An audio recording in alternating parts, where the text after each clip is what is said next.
Hammond Common Council to order for August 17th, 2020. The Pledge of Allegiance. I pledge allegiance to the flag of the United States of America and to the republic for which it stands, one nation, under God, indivisible, with liberty and justice for all. justice for all. Okay, as we're all well aware, this is the meeting that was scheduled for August 10th, and the storm came through after 5 p.m., so we rescheduled it for today by Zoom only. Carmen, roll call. Alexander, Yes. Spitali,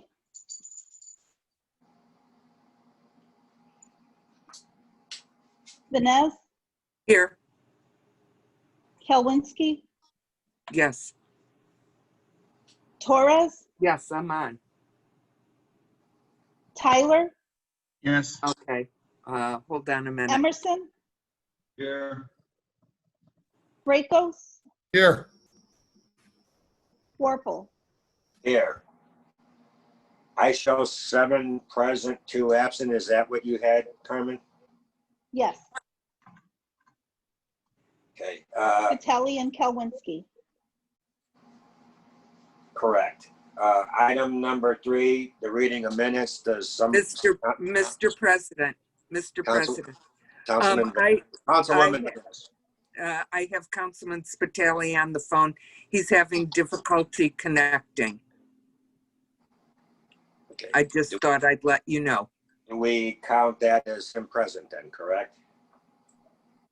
Well, I don't know because he's not on Zoom, so I don't know.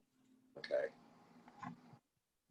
Okay, just try the link at the bottom of the email that was sent out. Okay? Okay.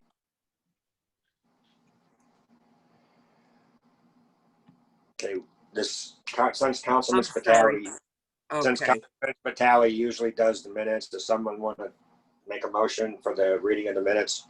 Yes, I make a motion that we accept the minutes from the July 27th, 2020 meeting and place them on file. Second. Motion's been made by Councilwoman Vanez, seconded by Councilman Emerson. All those, and is there any discussion? Is there any discussion? Is there any discussion? All those in favor signify by saying aye. Aye. Okay. Opposed? The ayes have it. I've noticed on Zoom that Councilman Kowinski is online. Are you there, Councilman Mark?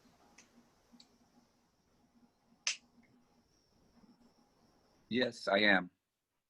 So it's now 8 present, 1 absent. Item number 4, approval of claims. Mr. President, Councilman Rakos. make a motion we pay claims dated 7/24/20 and ending with claims dated 8/5/20. Claim number 3463 through claim number 3723 inclusive, in the amount of $4,549,303.98. Second. Motion's been made to accept the claims by Councilman Rakos, seconded by Councilwoman Vanez. Is there any discussion? Is there any discussion? Is there any discussion? Carmen, roll call. Alexander, Yes. Spitali, Vanez, Yes. Kelwinski, Yes. Torres,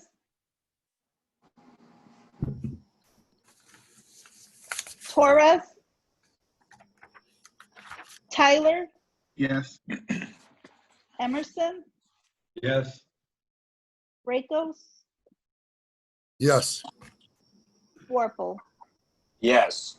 Let the record show the claims passed, 7 in favor, 0 opposed with 2 absent. Item number 5, public hearings. There are none. Item number 6, communications. Are there any Mr. President. Councilwoman Vines? Yes, I wanted everyone to mark their calendar for Saturday, September 19th. The Hammond Parks Department and the Hammond Public Library are partnering for an outdoor movie at Dowling Park. That will begin at 7. The park will open at 7. The movie will start at 7:30, and it is Tim Burton's film called Miss Peregrine's Home for Peculiar Children. The cost is free, and concessions will be available. Is there any other communications? Yes, Mr. President. Councilman Tyler? Just want to announce that once again, the mayor is offering the Hammond Household Flood Protection Program. The sanitary district will contribute up to 50% of the cost to install the appropriate flood protection device with the maximum contribution of $1,000 per household. I know that a lot of residents were asking about this coming after the end of May flood that we had, so wanted to make all of the residents aware. If they are interested in terms of learning more about the program or applying for it, they should reach out to Caitlin Sherman at 853-6413, extension 515. Also want to share that Hammond Sportsplex is hosting Hammond Youth Hoops.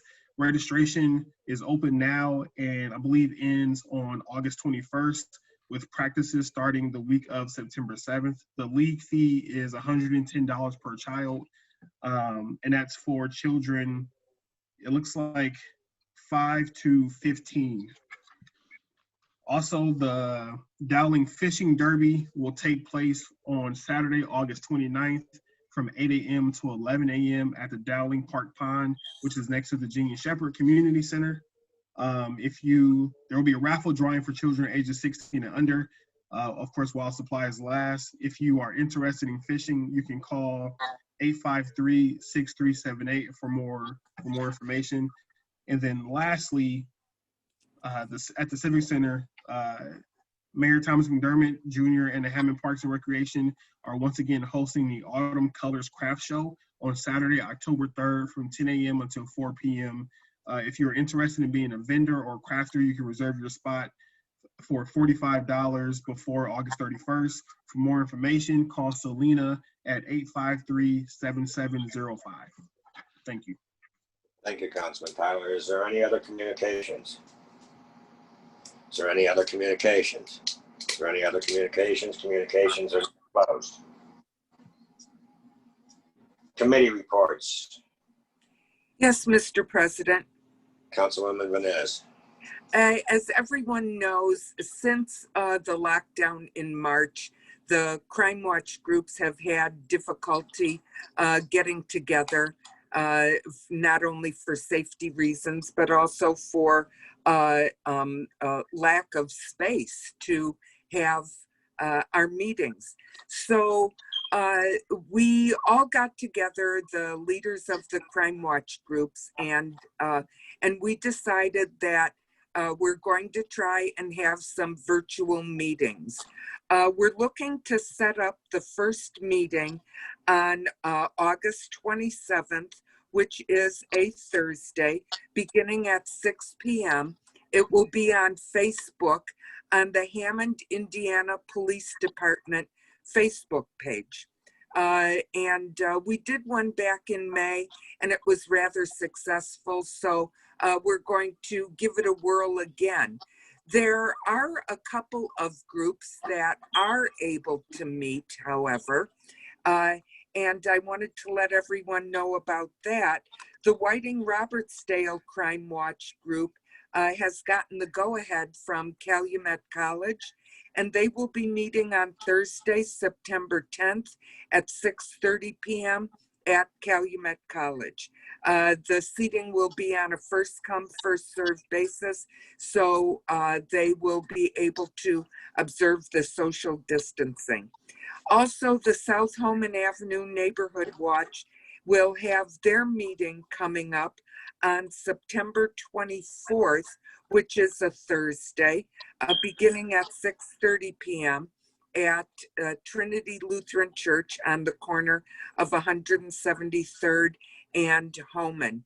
And social distancing will be available, and if there is kind of an overflow, they'll be able to go into the church. So we're moving along. So if anybody has any questions, as always, feel free to give me a call, because community is not just about me, it's about us. Thank you. Thank you.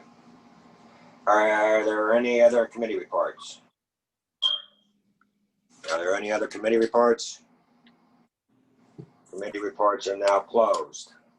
Ordinance, third and final passage, there are none. Introductions of ordinances, there are none.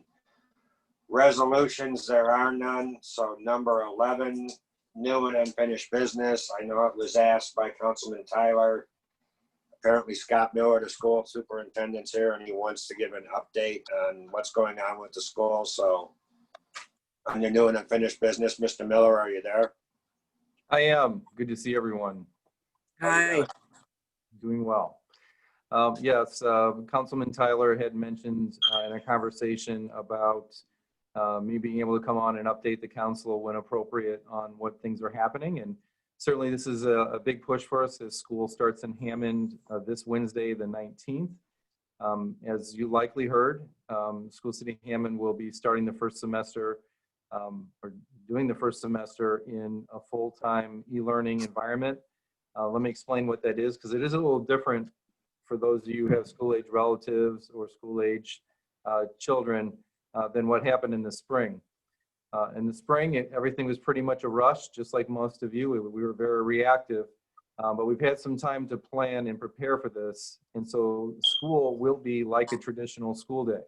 So for elementary, that is 9:15 to 3:15. They will have their teacher there supporting them for the majority of the day. And for secondary, it's 7:30 to 2:30. And they will be switching classes just like it normally is if they were at school. We do have a built-in time for social emotional learning, make sure the kids are doing well, check in with them, be able to provide advisory and support. But it is much more like a traditional school just from a remote location than it was in the springtime. Any questions on that? That's another part of this too. I know you guys get asked questions about the schools all the time, and if I can equip you with the right answers, that's great. Mr. Miller, I do have a question, because I have been asked by a couple of constituents and actually family members about these, what is it? These safe schools or safe classes. Can you explain that, please? Sure. So we realized that for certain members of our community that the move to full-time e-learning was going to be a difficult task and may be out of budget, may just not work for certain people. So we designated, the plan was to have 4 schools that would be a safe zone, and the students would still be doing e-learning, but we could use some of our support staff and paraprofessionals to just supervise kids in a socially distanced, no more than 10 kids in a classroom environment. So it's not like they're getting teacher support face-to-face in this. It's not like we're doing school. It's still through the e-learning, but they have adult supervision for them. We ended up having about 375 people sign up for that, which again, we're going to split across Maywood, Irving, Harding, and for the older kids at Gavitt. And just to provide that resource for the community at no cost. So, as you can see, my hair's got grayer since March. My grandkids signed up for that, and they haven't heard anything back. Is there a process that whether people will be notified, or how does that work? Sure. The registration just concluded on Friday. So, and to be quite honest, this week we're focusing on getting school started. We will be letting everybody know, because the safe spaces will not be starting until the day after Labor Day. We needed to see how much interest there was. We needed to staff it appropriately. And some of those things need a little more time to make sure we do them right and make sure everybody is safe. So just because someone hasn't heard anything, that doesn't mean they were accepted or denied. No, at this point, actually, assuming we can staff it appropriately, we will, I can announce this, there's enough seats for everyone who registered. But we still need to make sure we can staff it appropriately. Much probably like the city, we do have people taking advantage of federal benefit programs and taking leaves of absence. And those do affect our ability to safely run even a safe zone. Thank you. Anybody else have any questions for Mr. Miller? Yeah, Scott, I know hunger and access to food is a big issue for a lot of our residents. Can you talk, I know the food, the nutrition program has changed a bit from over the summer to the school year. So can you give us an update about how that's going to play out too? Absolutely. The reason we were able to serve anyone prior is that we had a waiver from the USDA that allowed us to serve meals, whether a person was from Illinois, school city of Hammond, a private school, it didn't matter. Unfortunately, nationwide, they have not issued those waivers for the fall. So what that means is that our food pickup and drop-off sites, that only registered school city of Hammond children will be able to go through the line. So a child who is enrolled at Hast or perhaps Bishop Knoll or St. Cas, they will no longer be able to pick up food from us. But all school city of Hammond children certainly will be able to get a breakfast and lunch. Essentially, they pick up the day's lunch and it has tomorrow's breakfast with it. For right now, we're going to have 8 sites starting on Wednesday. But after Labor Day, the plan is to expand to 17 of our 19 sites. Only Hammond High, because of construction, and the ACC, because they don't do lunches there, will not be serving lunches. But you also don't have to go to the school that your kid's enrolled in. So whatever school is closest, like a student can be enrolled in Gavitt, but they might be closest to O'Bannon. They could just go pick it up at O'Bannon. They don't have to walk all the way to Gavitt to get that. We are also exploring, and this is a potential to do delivery and being able to deliver 5 days worth of food to people at their house. That would be amazing if we can pull that off. And that's still in the exploratory stages, but that would allow us to basically, people would be assigned a day and we would come and drop off 5 days worth of food, lunch and breakfast at your house. So hopefully we'll be able to do that. That's not 100% guarantee yet, but we are working toward that. Thank you. Mr. Miller. Hey, Katrina, how are you? I'm doing well. Can you talk to the audience about picking up the laptops and things like that, if they're still going on? And Yes, how can they get last them? Thursday and Friday, well, let me say first, we are not asking anyone who was issued a laptop in the spring to bring it back. If you have your laptop from the spring, you can continue to use that. We did hand out an additional 3,000 Chromebooks on Thursday and Friday at the ACC in Scott. But for anybody who missed that window, if you go to the School City webpage, there's an article right on the page that says technology update and a Google form where you can request a Chromebook. It can be for every child now. In the spring, it was 1 for every 2 children, but now we do have enough to issue 1 for every child. And we're actually looking at delivering those either to the neighborhood or door to door to make sure they get in the hands of kids at this point. Awesome, thank you. Mm-hmm. Same thing with hotspots, by the way. We do have on that same form where a parent, if they don't have reliable internet access for their kids, that they can request a hotspot. Is any further questions for Mr. Miller? Not a question, but just one more thing I'd like to add. I know that the Boys and Girls Club, the newly renovated Boys and Girls Club right here in the 3rd District, is going to be offering up space for students throughout the day. I'm not sure about the details about that, but if any parents are interested, they can reach out to the Boys and Girls Club. Scott, I don't know if you have any more info about that program. So I just got to tour it last Friday, and it is incredible. They completely redid all of the spaces inside. gutted a lot of it and redid it. Looking to put my own daughter Hope there a few days a week. But it's really an amazing space. And we shared their program flyer on the School City Hammond Facebook page today. If people are interested, the subsidized amount for a full week of e-learning support is only $45. I mean, that is an incredible amount. If you know, those of you who have kids in childcare know what a steal that is, $45 for a full week of childcare. In a really great space too. By the way, welcome to Hammond. I saw you, y'all moved in now? Yes, we moved in late June and love it. Love the place. It is an old house, and I love the character. It needs some love, and we're working on giving it that. But yes, happy to be here.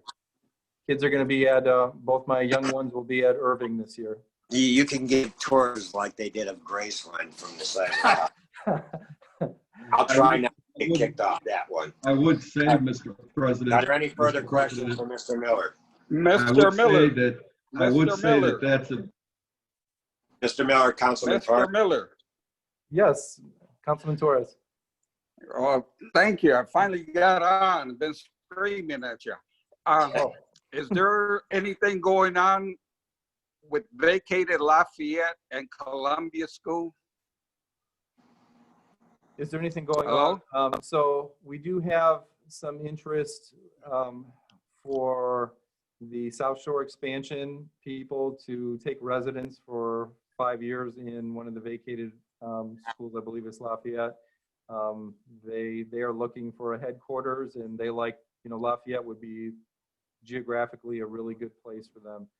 For Columbia, we've talked about a lot of different things, as maybe even repurposing it for school city purposes as a welcome center, maybe the district IT department, but nothing on the, just to be honest with you, nothing on the immediate docket to move for Columbia. We are keeping it up. I mean, like, if you noticed that we even put down new mulch and we're keeping the trees trimmed. I mean, it does look nice out there. If you've been by, you probably wouldn't know that school was shuttered. Thank you. Is there any further questions for Mr. Miller? I think Councilman Emerson was about to say something. Councilman Emerson? Yeah, I'm having audio problems, but I would say, going back to the house, that's a very historic house as well. That's why Yeah. he needs guided tours. Love to have you guys over. Are there any further questions for Mr. Miller? Mr. Miller, thank you, because you answered a lot of questions I have been receiving, and I appreciate your time, and don't be a stranger. I won't. Feel free, any one of you, to reach out. A lot of you have my number. Barry, feel free to share it with the group, please. All right. Thanks, everybody. Have a good night. Is there any other new and unfinished business? Is there any other new and unfinished business? Mr. Chairman. Councilman Kowinski. Thank you, sir. I've got some sad news to share with everybody. Gerald Cray, who many of you will know was involved with the Hammond City Court, passed away this past weekend. He was a young man, and his time came much too soon. And I got to know Jerry when we were in high school playing ice hockey for the Hammond Mohawks. He also attended and graduated from St. Casimir's School in Hammond. He also went to Bishop Knoll and attended Valparaiso University, and then graduated from Valparaiso University's law school. He had a law practice in Griffith.